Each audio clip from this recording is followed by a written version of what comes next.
okay. As opposed to the earlier one, where if she'd gone out of sight, he would have done his best to track her down. I feel like the jealousy part came from her dating her and him, which normally on toxic guys like that who will just assault on top of assault, you can tell normally, but like I don't know, I don't care. Well, I do care. I'm sorry for the person who got stabbed, but this was a while ago, and we can't do everything about. We can't do anything about stuff that has happened in the past. But we do wish we had time, and I'm sorry that we don't. Yeah, I don't know why I'm apologizing for everything. We talk about it because if we tell stories and people hear things, sometimes it makes that information click, and you realize, hey, this isn't just me being silly. Right. These things, there's always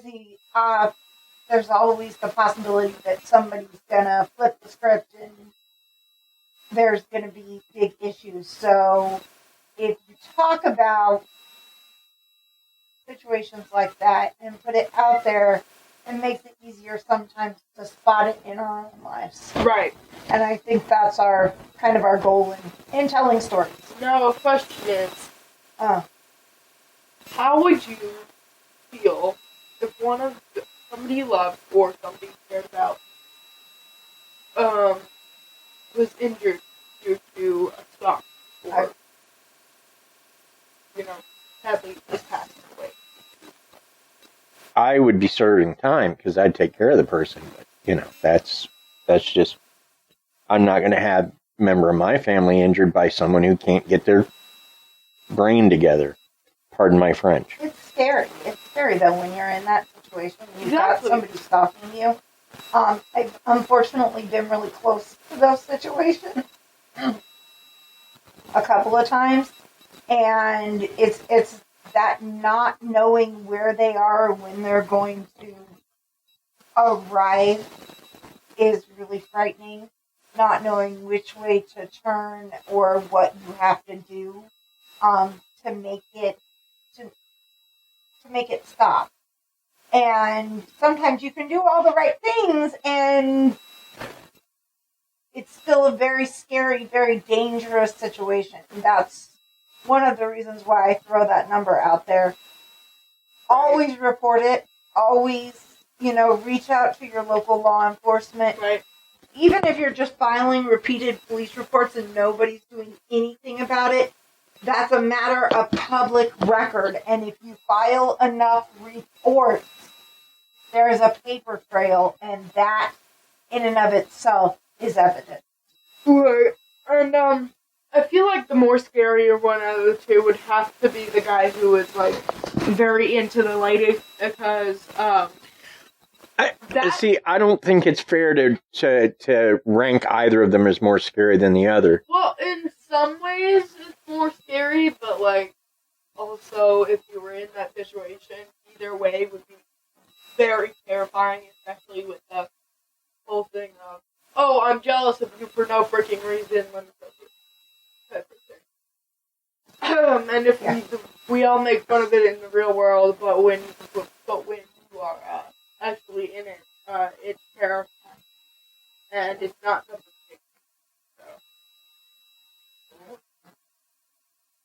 So let's get into this case. Yeah. For starters, let's talk about Daniel LaPlante, what we know of him and his background. Now, LaPlante lived with his mother and his stepfather. He grew up in Townsend, Massachusetts, and I realized too late that this story happened in Massachusetts, or I would have tapped Kate to see if she knew much. I only realized it yesterday, and I was like, oh, I'll just talk to Kate in the morning. And then she texted the family group this morning, the Pocket Fam group this morning, that she has COVID and her 9-year-old have COVID. So I decided, well, maybe bugging them about show theme thing wouldn't be the best right now. So I let it go. But he grew up in Townsend, Massachusetts, and he was sexually and psychologically abused by more than one adult in his life. LaPlante's father was responsible for most of the abuse, although according to some sources, he was later referred to as a psychologist because of his abnormal behavior and his lack of hygiene. He was diagnosed with dyslexia at an early age, and his classmates generally referred to him as creepy and weird.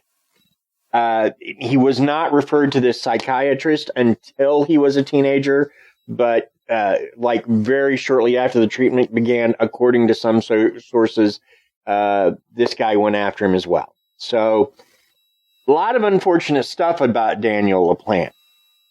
Yeah, sounds like it. But that's the villain in our piece, although he has his own compelling reasons to be off. But I don't see how any of this, he was destined for something like this. I don't see how he could have escaped any of what happened here. Now, I want to take a moment for a word from our sponsors. When we come back, we're going to talk about Annie Andrews and the Andrews family.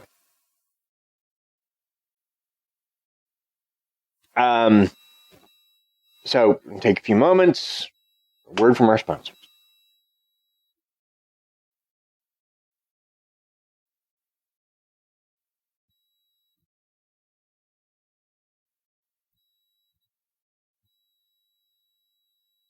Honey, how do you feel?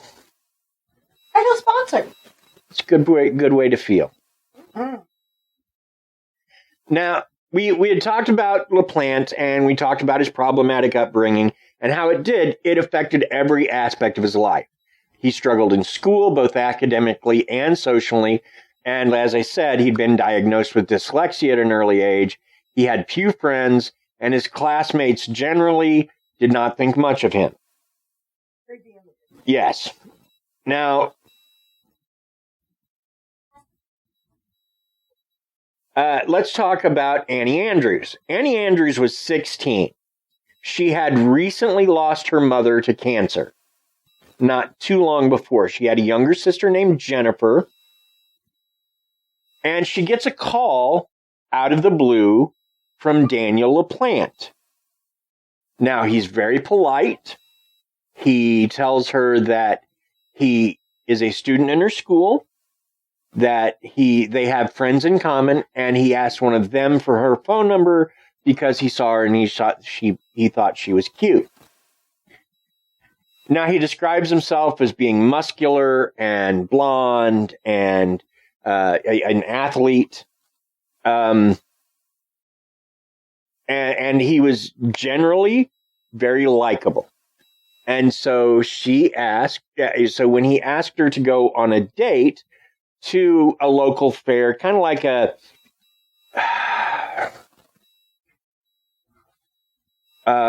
what's it called? Santa Calagon? Yeah, Santa Calagon Days. That sort of, or the Platte County Fair. That sort of. Lake County Fair, kind of. Yeah, it just wasn't a big date by any means, but it was.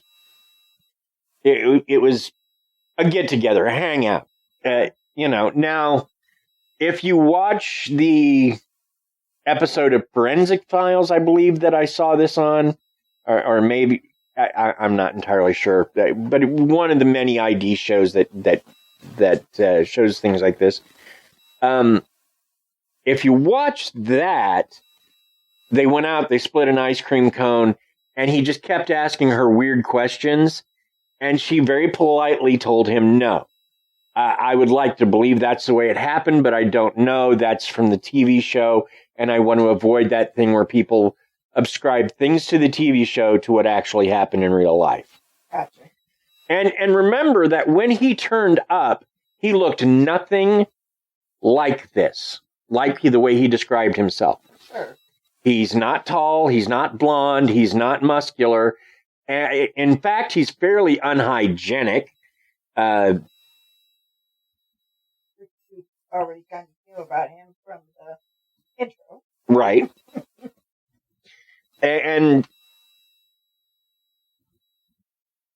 he's sort of a jitterbug when she meets him. Mm-hmm. He can't seem to sit still. So, and right before he meets her, he has just began to steal things from people's homes. Mm-hmm.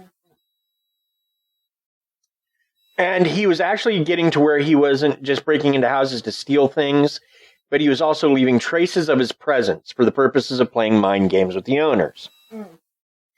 Because he was... Yeah, because why not? You're a grown man, you should do that. Well, he's not a grown man at this point. He's 16. But still. Yeah, I'm with you. So...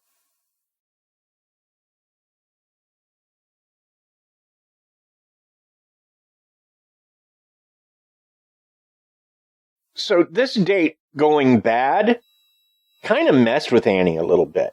And so she came home to talk to her little sister, but little sisters can't help with bad boyfriends. You know what I'm saying? Right. They don't have the experience. Like if Demix or Blue wanted to talk to you about their boyfriends, that's one thing. But they not until you're older are they going to ask you for your thoughts on their relationships, because they have more experience than you at this point. Now, once you're all in your 20s, that'll change, but for now, that's the way it is. And so, Sis can't help. So what does Annie and Jessica do? Well, They tried to call Mom, but Mom is gone. well, So, they hold a seance. yeah. They tried to call Mom because Mom is no longer... So it's the only way Annie can think of that she could talk to her mom, and she was really, really messed up after this day. And so as she's doing this seance, she hears rapping on the walls. And so she thinks, holy crap, I'm talking to the spirit of Mom. And then things start getting weird because they began finding like messages written in lipstick on mirrors, and things moved from where they had been. And at this point, Brian, their dad, is beginning to notice that his daughters are kind of freaking out, and he doesn't get it. At first, he thinks it's because he's kind of met somebody, and they haven't really solidified. The girls certainly know he's made an interest in this other person, and so on some level, he feels like maybe they're doing their best to keep him away from other women, which is not an uncommon thing in this kind of situation. Furthermore, he kind of begins to think that maybe they're just teenagers and they're going through a phase, and so he starts punishing them. Well, as this is going down, he comes home to find they are just scared to death. Cryptic messages have started appearing all over the place. And this has been going on for a year at this point. Right. And he comes in the house to yell at his daughters, ostensibly, and he sees Daniel LaPlante in his dead wife's clothes. And again, according to the true crime show I saw about it, his face was made up, kind of all skeletal. I don't know if that's true or not, or if that was just dramatically added for the show. But he was carrying a hatchet. So Brian grabs Jessica and Annie and drags them out of the house, right? Doesn't want them in there anymore. And Neither. And he calls the police. Well, the police go in. Now, at this point, he thinks that this guy has run away. Well, the police go in and search the house. They find him in a crawl space. Oh, no.